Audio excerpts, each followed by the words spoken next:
ಗಣ್ಯರಾಗಿರ್ತಕ್ಕಂಥ ಚುನಾಪಾ ಪೂಜಾರಪ್ಪ ಶರಣಂದು ಇಲ್ಲಿ ನೆರೆದಿರುವ ತಮ್ಮೆಲ್ಲರ ಪಾದಗಳಿಗೂ ಶರಣ ಬಂಧುಗಳೇ, ರಾಜ್ಯದ ಇತಿಹಾಸದೊಳಗ ಗುರ್ಲಾಪುರ ವೇದಿಕೆ ಹೆಂಗಾಗಿತ್ತು ಅಂದ್ರೆ ಧರ್ಮಾತೀತ, ಪಕ್ಷಾತೀತ, ಜಾತ್ಯತೀತವಾಗಿ ರಚನೆಗೊಂಡು 1987 ಮಂಜುಂಡಸ್ವಾಮಿ ಅವರು ಏನು ತಂದು ಸಿದ್ಧಾಂತ ಪ್ರಕಾರ ಹಾಕಿದ್ರು. ಗಾಂಧೀಜಿ ಚಳವಳಿಯನ್ನು ನೆನಪು ಮಾಡ್ತಕ್ಕಂಥದ್ದು ಗುರ್ಲಾಪುರದೊಳಗೆ ಪ್ರತಿಯೊಬ್ಬರು ಮಹಿಳೆಗಳು ಬಂದಿರತಕ್ಕಂಥದ್ದು.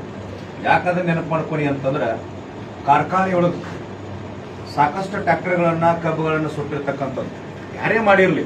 ನಾನು ನಿನ್ನೆ SP ಕೂಡ ಇಂಟಿಮೇಷನ್ ಕೊಟ್ಟಿನಿ. ಯಾರು ಕಿಡಿಗೇಡಿಗಳು ಮಾಡ್ಯಾರ ಅವ್ರನ್ನ ಗುಂಡಾ ಆಕ್ಟ್ ಪ್ರಕಾರ ಅರೆಸ್ಟ್ ಮಾಡಿ ಅವ್ರ ಆಸ್ತಿ ಎಲ್ಲ ಜಪ್ತ್ ಮಾಡಿ ಅದನ್ನ ರೊಕ್ಕ ಕೊಡುವಂತ ಕೆಲಸ ಆಗಲಿ ಅಂತೇಳಿ. ಯಾಕಂದ್ರೆ ನಾವು ಎಷ್ಟೋ ಸರಿ ನಮ್ಮ ರೈತರು ಟ್ರ್ಯಾಕ್ಟರ್ ತರಬ್ಯಾರ, ಫ್ಯಾಕ್ಟ್ರಿಗೆ ಬಂದಾರ, ವಾರಣ ಮಾಡ್ಯಾರ. ಆದ್ರೆ ಏನಿರಬೇಕು ಉದ್ದೇಶ ಅಂತಂದ್ರೆ ನಾವು ರೈತರಿಗೆ ನ್ಯಾಯ ಕೊಡಿಸಾಗ ಹೊಂಟಾಗ ರೈತನ ಆಸ್ತಿ ಹಾಳಾಗಬಾರ್ದು, ಸಾರ್ವಜನಿಕ ಆಸ್ತಿ ಹಾಳಾಗಬಾರ್ದು. ಇದು ನಿಜವಾದ ರೈತ ಸಂಘದ ಸಿದ್ಧಾಂತ ಇದು.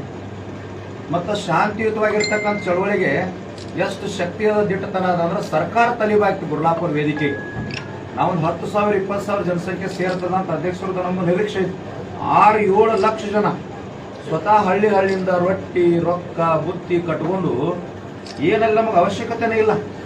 ನೀವು ಬರೀ ಹೋರಾಟ ಮಾಡಿ ನಿಮ್ ಜೊತೆ ಇರ್ತೀವಿ ಅಂತೇಳಿ 7-8 ಲಕ್ಷ ಜನ ಕೂಡ್ಲಿಕ್ಕತ್ತಲ್ಲ. ಇದು ನಿಜವಾದ ಚಳವಳಿಯ ಸಿದ್ಧಾಂತ ಇದೆ. ನಾನು ಹೋರಾಟಗಾರಿಗೆ ಯಾವುದೇ ಇರಲಿ, ಯಾವುದೇ ಜಿಲ್ಲೆ ಇರಲಿ, ತಾಲೂಕಿನ ಎಲ್ಲರಿಗೂ ವಿನಂತಿ ಮಾಡ್ಕೊಳ್ತೀನಿ, ಶಾಂತಿಯುತವಾಗಿರ್ತಕ್ಕಂಥ ಪ್ರತಿಭಟನೆಗೆ ಜನ ಸಹಕಾರ ಕೊಡ್ತದ, ಸಮಾಜ ಸಹಕಾರ ಕೊಡ್ತದ, ಸರ್ಕಾರ ಕೂಡ ತಲಿಬಾಗ್ತದ.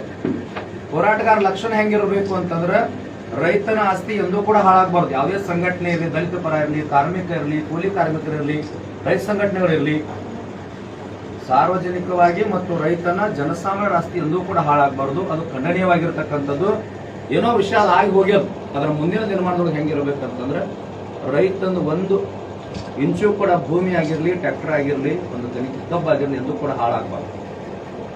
ಗುರ್ಲಾಪುರದೊಳಗೆ 10 ದಿನ ವೇದಿಕೆ ಆದ್ರೆ ಒಂದು ಸೂಜಿ ಬಿದ್ರ ಸಪ್ಪಳಾಗ್ತಕ್ಕಂಥ ವೇದಿಕೆ ಯಾವ್ದಾದ್ರು ಹಾಲ್ನೊಳಗ ಸೀಮಿತ ಸಂಖ್ಯೆಯೊಳಗೆ ಏನು ಹೋರಾಟ ಆಗ್ತದಲ್ಲ ಅಂತ ವೇದಿಕೆ ಗುರ್ಲಾಪುರ ಸಾರ್ವಜನಿಕವಾಗಿ ಧರ್ಮಾತೀತ, ಜಾತ್ಯತೀತ, ದಕ್ಷಿಣ ಕರ್ನಾಟಕ, ಉತ್ತರ ಕರ್ನಾಟಕದಿಂದ ಗುರ್ಲಾಪುರ ವೇದಿಕೆ ನೋಡ್ಲಿಕ್ಕೆ ಜನ ಬರ್ಲಿಕ್ಕೆ.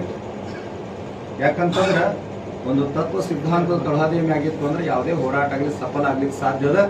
ನಾನು ಕೂಡ SP ನಿನ್ನ ಇಂಟಿಮೇಷನ್ ಮಾಡಿವಿ. ಏನು ಮಾಡಿವಿ ಅಂತಂದ್ರೆ ರೈತನ ಕಬ್ಬು ಸುಟ್ಟವರು ರೈತ ಹೋರಾಟಗಾರ ಆಗ್ಲಿಕ್ಕೆ ಸಾಧ್ಯ ಇಲ್ಲ. ಟ್ರ್ಯಾಕ್ಟರ್ ಸುಟ್ಟವರು ರೈತ ಹೋರಾಟಗಾರಕ್ಕೆ ಆಗ್ಲಿಕ್ಕೆ ಸಾಧ್ಯ ಇಲ್ಲ. ಯಾಕಂದ್ರೆ ನನ್ನ ಟ್ರ್ಯಾಕ್ಟರ್ ಇತ್ತು, ನನ್ನ ಕಬ್ಬು ಇತ್ತ, ನನಗೆ ಅರಿವಿರ್ತದೆ. ನನ್ನ ಆಸ್ತಿ ಹಾಳಾಯ್ತ ನನ್ನ ಮನಸ್ಸಿಗೆ ನೋವು ಆಗ್ತದೆ. ಮತ್ತೊಬ್ಬರ ಆಸ್ತಿ ಹಾಳು ಮಾಡುವಾಗ ನಂದು ಹಿಂಗದಪ್ಪ ಅನ್ನುವಂಥದ್ದಲ್ಲಿ ಮನವರಿಕೆ ಆಗಬೇಕು.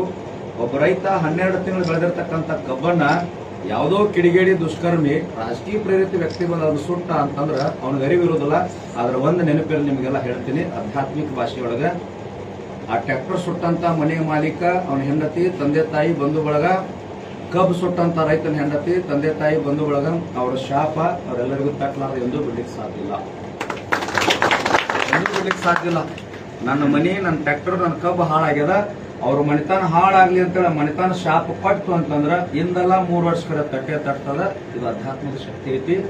ಅದಕ್ಕೆ ನಾ ವಿನಂತಿ ಮಾಡ್ಕೊಳ್ತೀನಿ, ಯಾರು ದುಷ್ಕರ್ಮಿಗಳದಾರ ಅವ್ರು ಅರೆಸ್ಟ್ ಮಾಡಬೇಕು. ಗುಂಡಾ ಆಕ್ಟ್ ಪ್ರಕಾರ 10 ವರ್ಷ ಅವ್ರು ಹೊರಗೆ ಬರಲಾರ್ದಂಗೆ ಮಾಡಬೇಕು. ಅವ್ರ ಸಂಪೂರ್ಣ ಆಸ್ತಿ ಬರ್ಸ್ಕೊಂಡು ನೀವು ಫ್ಯಾಕ್ಟ್ರಿ ಅವ್ರು ಕೊಡ್ತೇನೆ ನೀನು ಹೇಳಿಕೆ ಕೇಳಿದೆಲ್ಲ, ಸಚಿವರು ಕೂಡ ಭರವಸೆ ಕೊಟ್ಟಾರ. ಆ ರೈತರಿಗೆ ಅನುಕೂಲ ಆಗಲಿ, ಆ ಟ್ರ್ಯಾಕ್ಟರ್ ಸುಟ್ಟವ್ರ ಟ್ರ್ಯಾಕ್ಟರ್ ಬರಲಿ, ಕಬ್ಬಿಂದ ಬಿಲ್ ಬರಲಿ, ರೈತರಿಗೆ ಅನುಕೂಲ ಆಗಲಿ.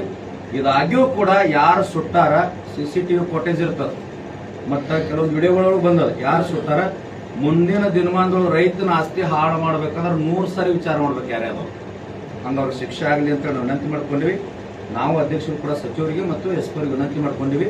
ಮುಂದಿನ ನಿರ್ಮಾಣ ಆಗದೇ ಇರೋ ರೀತಿಯೊಳಗೆ ಹೋರಾಟಗಾರ ಎಚ್ಚರಿಕೆ ವಹಿಸಬೇಕಂತೇಳಿ ತಮ್ಮೆಲ್ಲರ ಪರವಾಗಿ ನಾನು ವಿನಂತಿ ಮಾಡ್ತೀನಿ.